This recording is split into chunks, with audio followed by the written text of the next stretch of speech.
से बाहर निकल रहे हैं तो रक्षा जैकेट में हवा बाहर निकलने के बाद ही भरें। अगर विमान में स्लाइड जैसे हाइड्रोलिक्स लगे हैं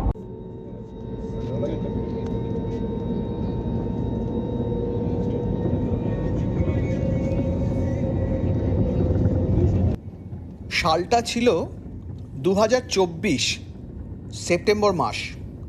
একটি খবরে চাঞ্চল্য ছড়িয়েছিল। খবরটা হলো সিকিমে 15,000 লক্ষ বা 1.5 বিলিয়ন বছর আগের ফসিল বা জীবাশ্ম পাওয়া গেছে। হঠাৎ করেই সুযোগ এসে গেল ওই জীবাশ্মগুলোকে সরজমিনে চাক্ষুষ করবার। 24শে আগস্ট 2025 সকাল 7:50 কলকাতা বাগডোগরা যাওয়ার উড়ান ধরে চললাম নামচি, ওয়েস্ট সিকিম।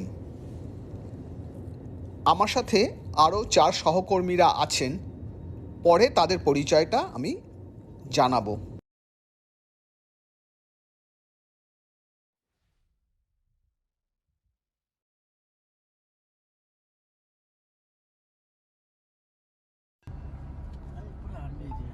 आर्मी का है ना, राइट साइड भी आर्मी। বাগডোগরা এয়ারপোর্টটা তৈরি হয়েছিল এয়ারফোর্স স্টেশন হিসেবে। এখনও ওই এয়ারফোর্সের সার্ভিলিয়েন্সের মধ্যেই বাগডোগরা এয়ারপোর্টটা রয়েছে। সেই কারণে বাগডোগরা এয়ারপোর্টে নেমে আমরা কোনো ভিডিও কিংবা ছবি তুলতে পারিনি। ঠিক সময়ে আমরা বাগডোগরা এয়ারপোর্টে পৌঁছে রওনা দিলাম নামচির উদ্দেশ্যে। প্রথমে একটি খারাপ খবর পেলাম, সেটা হচ্ছে যে রাস্তা দিয়ে আমাদের অ্যাকচুয়াল যাওয়ার রুট, রংপো হয়ে যে রাস্তাটা যাবে সিকিমে, সেই রাস্তাটাই বন্ধ আছে। শোনা যাচ্ছে কোথাও একটা ল্যান্ডস্লাইড হয়েছে, ওদিক থেকে কোনো গাড়ি আসছে না, এদিক থেকেও যেতে পারছে না। তা আমাদের যাওয়ার রুটটা একটু লেংদি হয়ে গেল। আমরা প্রথমে ওই Rohini tea garden, Pankhabari road, Kurseong, Sonada, Ghum, Darjeeling হয়ে তারপর জোরথাং, এই সমস্ত অঞ্চলের ওপর দিয়ে নামচিতে পৌঁছব।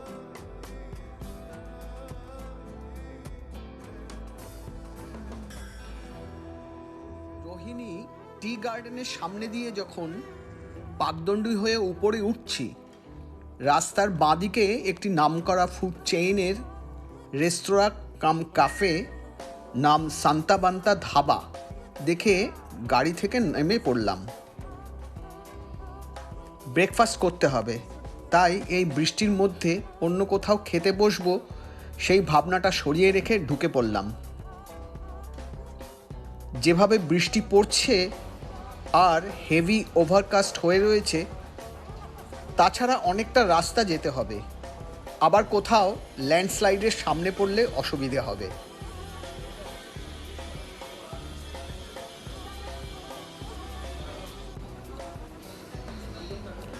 আচ্ছা, আমরা কোথায় এসে পৌঁছলাম বলুন তো?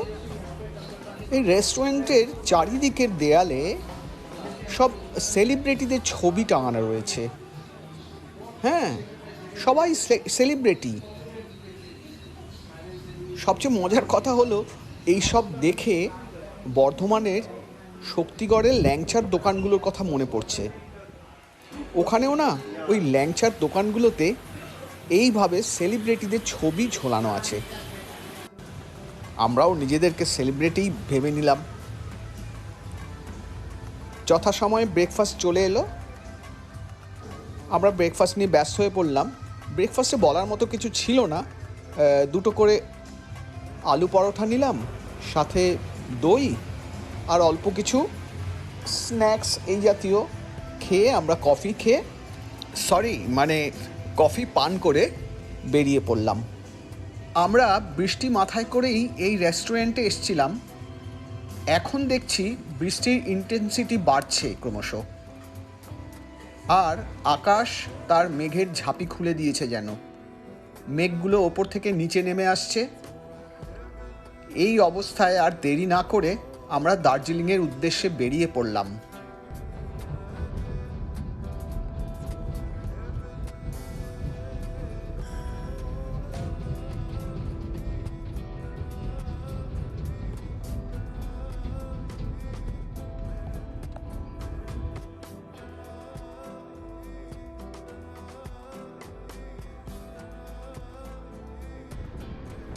বৃষ্টি ভেজা পাহাড়ি রাস্তায় সৌন্দর্য উপভোগ করতে করতে যতখানি এলাম আমরা আপনাদের আনকাট ভিডিওটাই দেখালাম,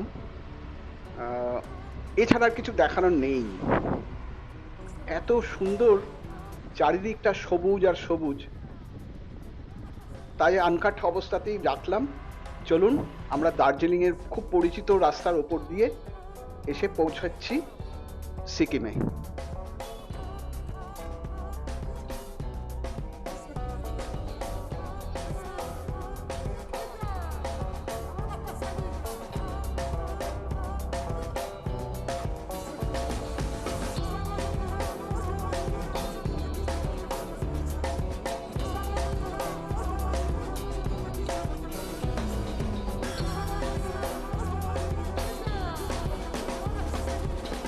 এখন কার্শিয়াংয়ের ওপর দিয়ে যাচ্ছি, আর ডান দিকে রয়েছে টয় ট্রেনের রেলপথ।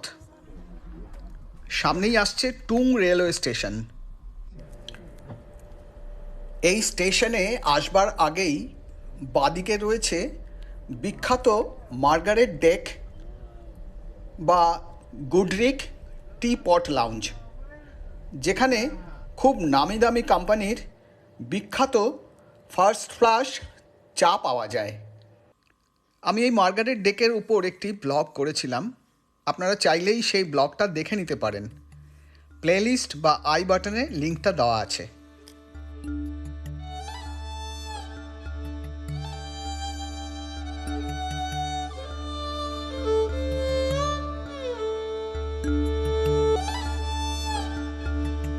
ওভারকাস্ট ওয়েদার এবং বৃষ্টি ভেজা পাহাড়ি পথ, সাথে বৃষ্টির মধ্যে আমরা দার্জিলিংয়ের ওপর দিয়ে চলেছি।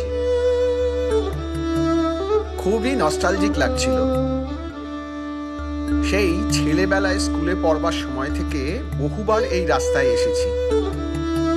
খুব যে পরিবর্তন হয়েছে তা নয়, কিন্তু অনেক বেশি কমার্শিয়াল অ্যাক্টিভিটি বেড়ে গেছে।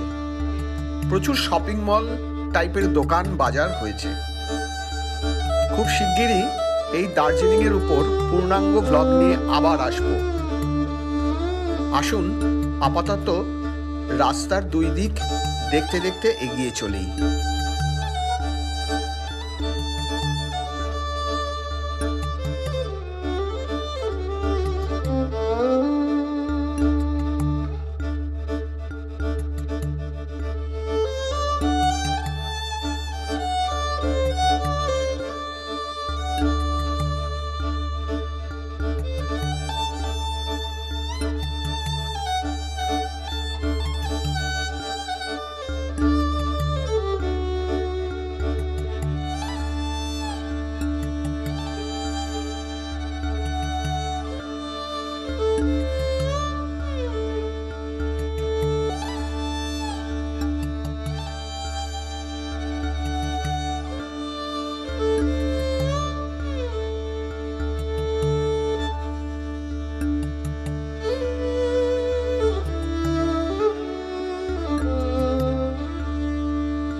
এসে পৌঁছলাম আমাদের আগে থেকে বুক করা হোটেলে।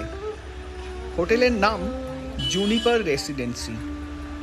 এটাকে হোটেল না বলে একটু অন্যরকম হোমস্টে বলা যায়।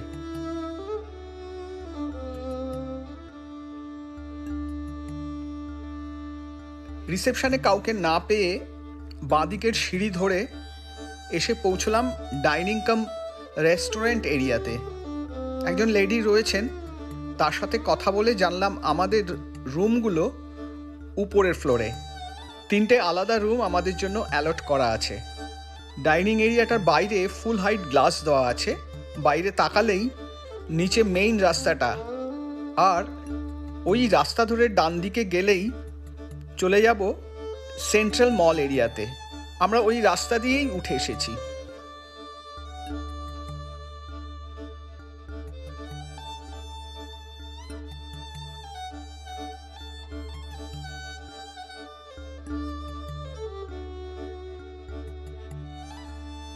ডান দিকে মিনিট খানেকের পথ হেঁটে গেলে সেন্ট্রাল মল এরিয়া। রুমে গিয়ে ফ্রেশ হয়ে আমরা সেন্ট্রাল মলে যাব ঠিক করেছি। অ্যাকচুয়ালি আমরা না সবাই অনেকখানি রাস্তা ট্র্যাভেল করে এসেছি, তাই একটু ক্লান্ত, ফ্রেশ হওয়া দরকার। আসুন রুম ট্যুরটা আপনাদের করিয়ে দিই।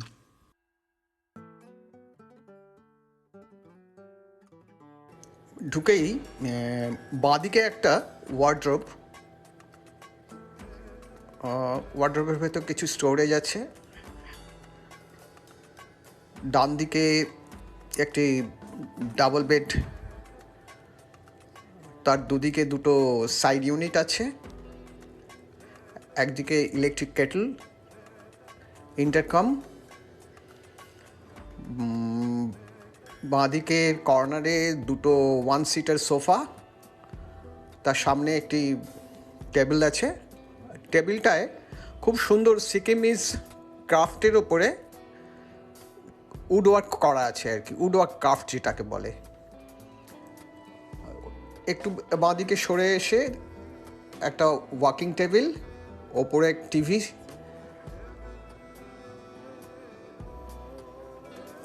বাঁদিকে দরজা খুললেই টয়লেট, বেসিন,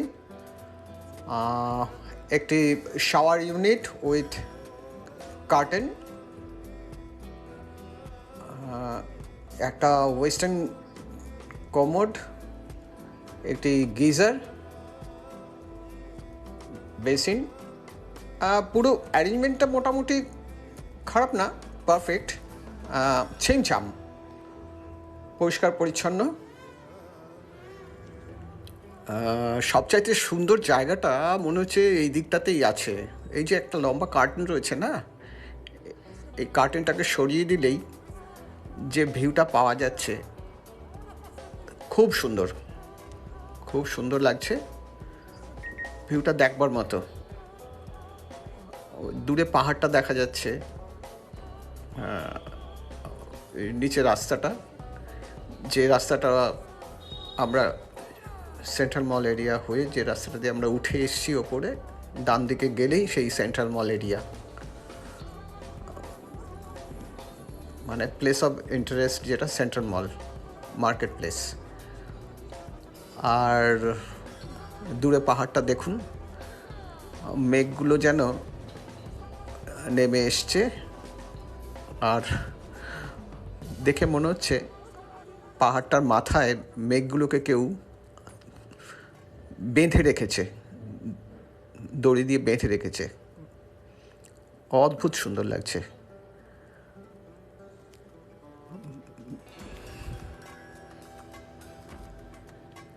এখন রাখবো।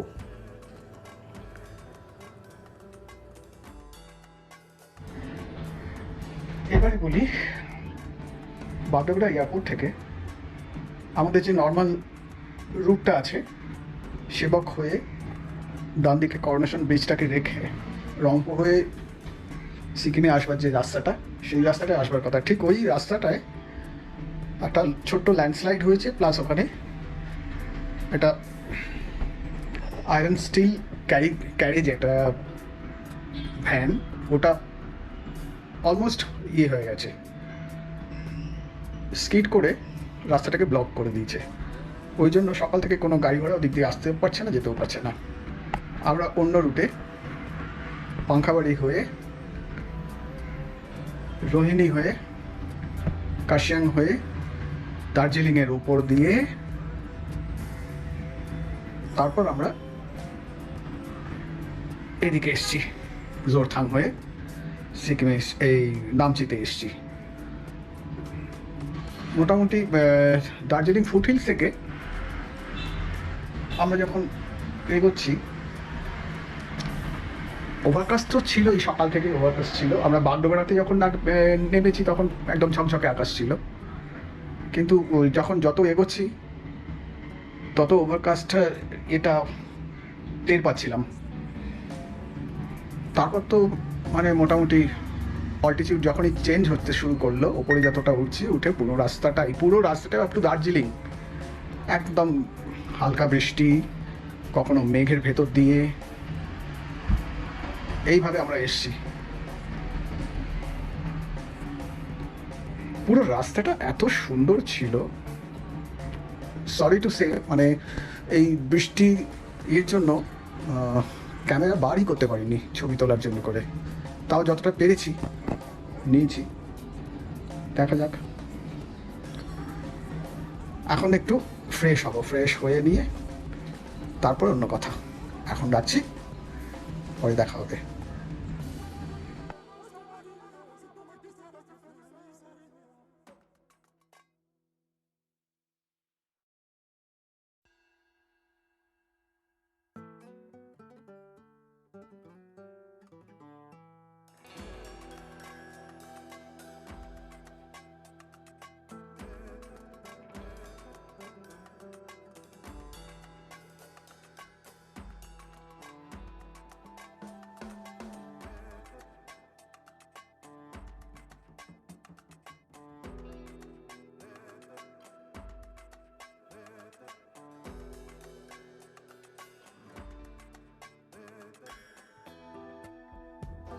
হালকা বৃষ্টির মধ্যেই আমরা এলোপাথারি সেন্ট্রাল মল এরিয়াতে ঘুরে বেড়াচ্ছি। আধ ঘন্টার মতো ঘোরাঘুরি করে মনে হচ্ছে একটু ঠান্ডা ঠান্ডা লাগছে। আমরা হোটেলে ফিরে এলাম। ডিনার শেষ করে আমরা যে যার রুমে গিয়ে গা এলিয়ে দিলাম, আর সকালবেলায় ঘুম ভাঙল। 25শে আগস্ট 2025 সকাল 9:30 রওনা দিলাম বহু প্রতীক্ষিত ও অবিন্যস্ত ফসিল পার্কের উদ্দেশ্যে। যাব নামচির মামলে ডিস্ট্রিক্টে। অবশেষে এসে পৌঁছলাম বহু প্রতীক্ষিত মামলে ফসিল পার্কের এরিয়াতে। যে অঞ্চলে ফসিলগুলো পাওয়া গেছে সেটা ministry of mines, government of India এবং জিওলজিক্যাল সার্ভে অফ ইন্ডিয়ার যৌথ পরিকল্পনায় এরিয়া বা লোকেশনটা ওরা মার্ক করে রেখেছে। স্বাভাবিক কারণেই ওই অঞ্চলে সবার প্রবেশ করার অনুমতি নেই।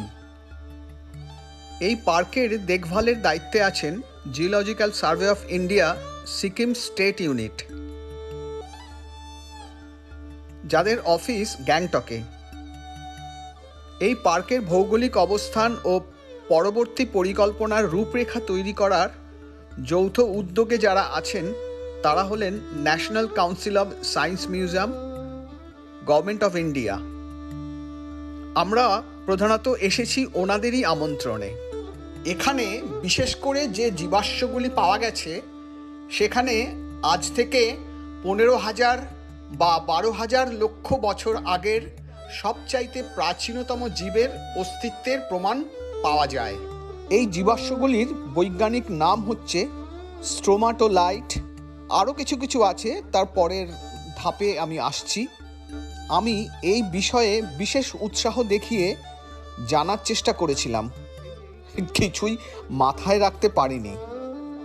যেটুকু বুঝলাম স্ট্রোমাটোলাইট, হ্যাঁ সত্যি সত্যি উচ্চারণটা স্ট্রোমাটোলাইট। স্ট্রোমাটোলাইট ফসিল বা ল্যামিনেটেড ফসিল হলো এক ধরনের পাললিক শিলা, যাদের ইংরেজিতে সেডিমেন্টারি রক বলে। সেই পাললিক শিলার স্তরের পর স্তরের বিন্যাস। এখানে মূলত এক ধরনের ব্যাকটেরিয়া তাদের বিবর্তনের ফলে জীবনের প্রথম কোষ তৈরি হয়। সেই সময় এই কোষগুলো প্রচুর পরিমাণে অক্সিজেন, কার্বন ডাই অক্সাইড তৈরি করে পৃথিবীতে জীব বা জীবনের আগমনের পথ প্রশস্ত করেছিল। আচ্ছা, আমরা এখানে একটা অঙ্ক মেলানোর চেষ্টা করি। আমরা জানি যে হিমালয় একসময় সমুদ্রের নিচে ছিল, আর এই যে বলা হচ্ছে না পাললিক শিলা বা সেডিমেন্টাল রক, ল্যামিনেটেড ফসিল, হ্যাঁ, যে প্রথম যে ব্যাকটেরিয়া, সেইগুলো কিন্তু সমুদ্রতলেই প্রথম এসছিল। এই সমুদ্র তল থেকে যে ফসিলগুলো উঠে এসছে, মানে হিমালয়ের জন্মের সময় থেকে যে ফসিলগুলো ওপরে উঠে এসছে, তাতে প্রমাণিত হয় যে হিমালয় একসময় সমুদ্রের নিচে ছিল।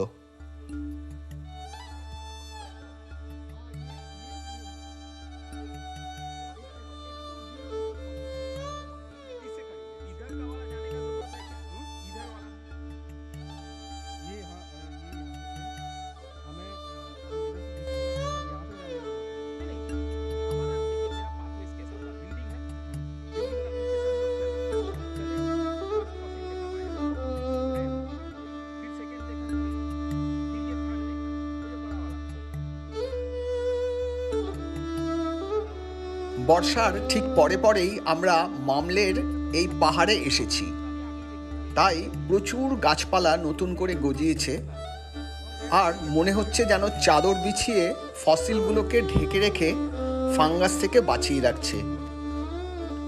এখানে নয় করে ছোট বড় মিলিয়ে প্রায় 32 কি 33টা ফসিল আছে। এর মধ্যে ওয়াটার ফসিল, উড ফসিল বা স্ট্রোমাটোলাইট জাতীয় ফসিল তো আছেই। তাছাড়া কর্তৃপক্ষ গত বছর সার্ভে করে ট্রিলোবাইট, পিকালা, বাসিলোসোরাস, অসম্ভব এই সমস্ত উচ্চারণ আমি করতে পারছি না, যাই হোক ওই শ্রেণীর ফসিলও পেয়েছেন। এই ফসিলগুলোকে রেস্টোরেশন করে একই ছাতার তলায় বা একটি এক্সিবিট বিল্ডিংয়ের ভেতর নিয়ে এসে ভিজিটার্সদের জন্য খুলে দেওয়ার পরিকল্পনা করেছেন। তার কাজ 2026-এই শুরু করে দেওয়ার কথা। খুবই আগ্রহের সাথে আমরা অপেক্ষায় আছি ফসিলগুলোকে ভালো করে চিনতে ও বুঝতে। আসুন অপেক্ষায় থাকি।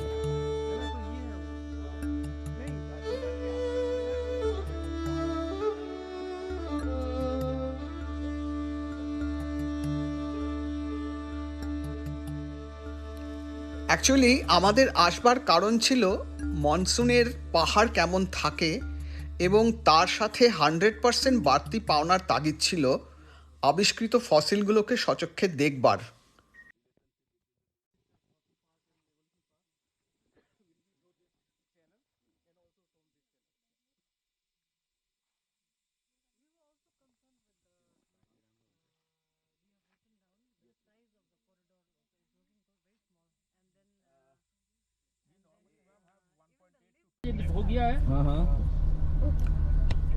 আমরা এখন আছি সাউথ সিকিমে।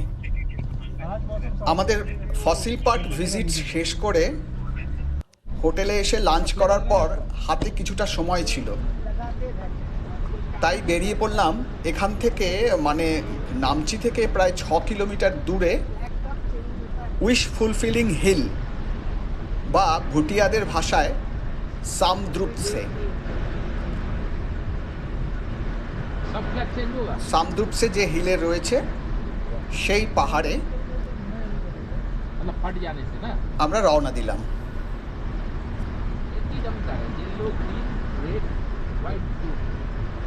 যেখানে 45 মিটার বা 148 ফিট উচ্চতার একটি গোল্ডেন কালারের গুরু পদ্মসম্ভবা এর সবচাইতে উঁচু স্ট্যাচু আছে। এই স্ট্যাচুটা তৈরি করা হয়েছে একদম হিল টপে।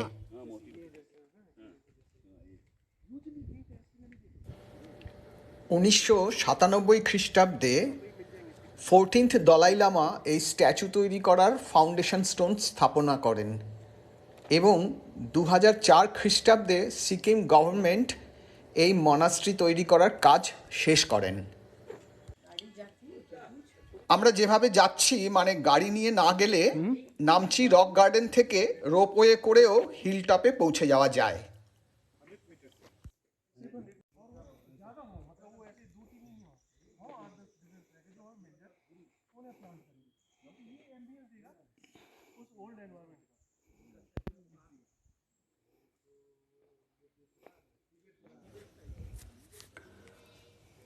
প্রায় 7,000 ফিট উচ্চতায় এই হিল টপ থেকে নামচি শহর, রঙ্গিত ভ্যালি, কাঞ্চনজঙ্ঘা, এমনকি দার্জিলিং শহরটাও সুন্দরভাবে দেখতে পাওয়া যায়।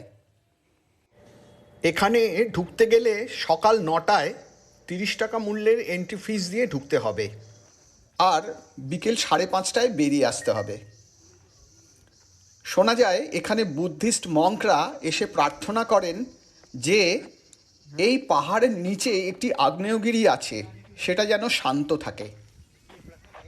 তাই এই আগ্নেয়গিরির অগ্ন্যুৎপাত বন্ধ আছে। এখন এখানে ভিজিটার্সদের সবাইকে আসবার অনুমতি নেই, কারণ এখানে কিছু মডিফিকেশনের কনস্ট্রাকশন চলছে। আসুন ফাঁকা ফাঁকায় আমরা এই সাইটটা ভালো করে চাক্ষুষ করি।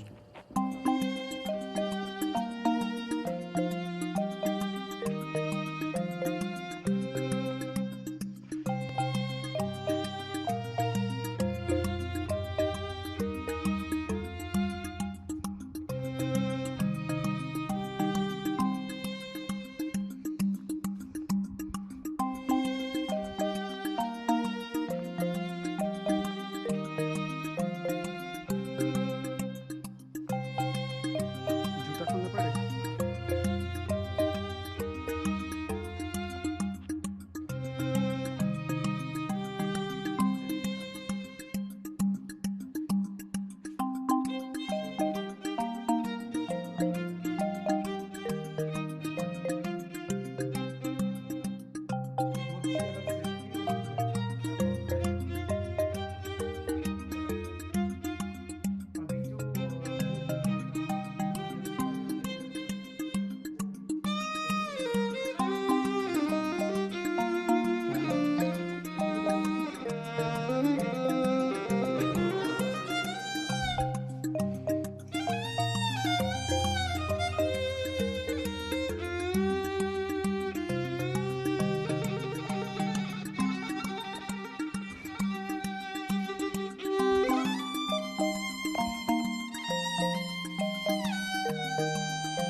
আমরা একদম টপে চলে এসেছি না?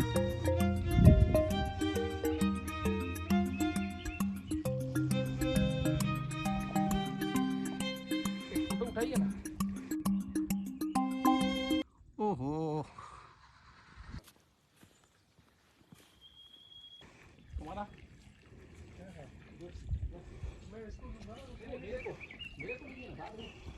इसका कैसे लूंगा फिर? इधर से आएगा नहीं, आएगा तो आप खरीद लो। নামচিতে ফিরে এসেছি বিকেল 5টা নাগাদ। আগামীকাল 26শে আগস্ট 2025 এই 10টা 11টা নাগাদ আমরা এখান থেকে বেরিয়ে ফিরে যাব কলকাতায় ভায়া বাগডোগরা হয়ে। যেহেতু দিনের আলো এখনও আছে, ভাবলাম ঘুরেই আসি একবার 4 ধাম থেকে। নামচি থেকে মাত্র 5 কিলোমিটার দূরত্ব। নামচিতে এলে বেশিরভাগ ট্যুরিস্ট এই সিদ্ধেশ্বর ধাম বা 4 ধাম দর্শন করেই আসেন। সাউথ সিকিমের 5000 ফিট উচ্চতার পাহাড়ে 87 ফিট উঁচু ভগবান শিবের একটি মূর্তি আছে। ওই মূর্তিটির অবস্থান হচ্ছে 108 ফিট উঁচু একটি মূল মন্দিরের ওপর।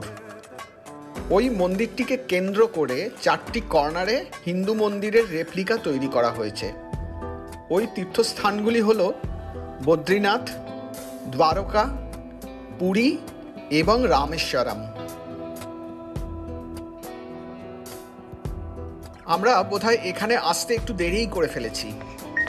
এখানে মনে হচ্ছে সব বন্ধ হয়ে গেছে। বন্ধ তো, কাউকে পেলাম না যে জিজ্ঞাসা করব টিকিট ঢুকতে দেবে কি না।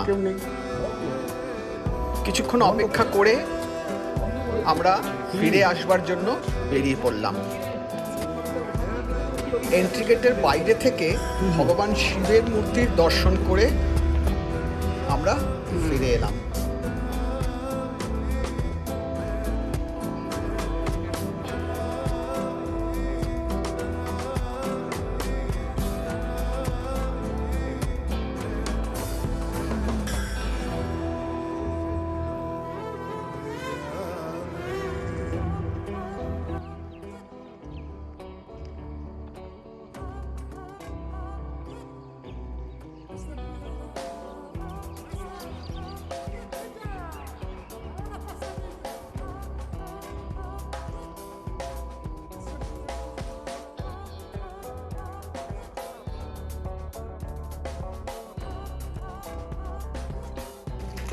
Friends, meet Mrs. Sabnam Rai, owner of this hotel.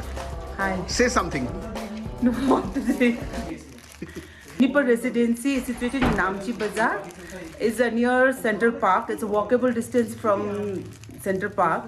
So it's a residency hotel. Ekdam. So run by family. Like homestay. Yeah, like homestay.